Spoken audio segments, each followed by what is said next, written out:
Hi friends, welcome to my channel. இன்றைக்கி புதினா chutney recipe பார்க்கலாம்.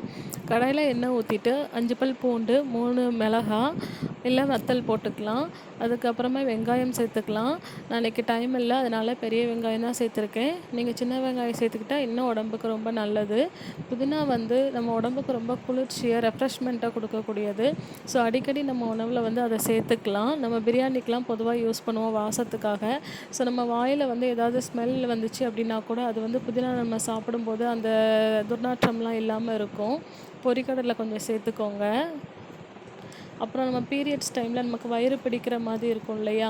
ஸோ அந்த மாதிரி வலிகள் எல்லாமே புதினா நமக்கு கண்ட்ரோல் பண்ணும். இப்போ தக்காளி ஆட் பண்ணிக்கோங்க வெங்காயம் வதங்கினதுக்கப்புறமா.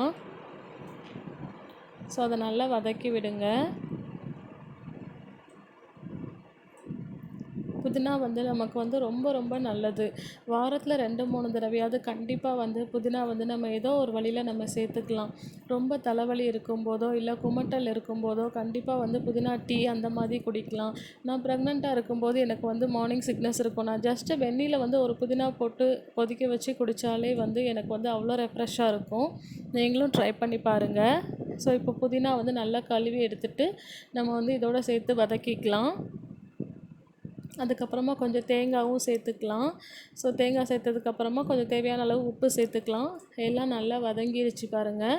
வதங்கினதுக்கப்புறமா மிக்ஸி ஜாருக்கு மாற்றிட்டு நம்ம அரைச்சி எடுத்துக்கலாம். ஸோ அரைச்சதுக்கப்புறமா கொஞ்சமாக கடுகு கருவேப்பிலை போட்டு தாளித்து எடுத்துக்கிறேன். ஸோ இப்போ புதினா சட்னி ரெடி ஆகிட்டு ரொம்ப டேஸ்ட்டாக இருக்குது. நீங்களும் ட்ரை பண்ணி பாருங்கள். சப்ஸ்கிரைப் பண்ணி வச்சுக்கோங்க. நிறைய ஹெல்த்தி ஃபுட் ஐட்டம்ஸ் பார்க்கலாம்.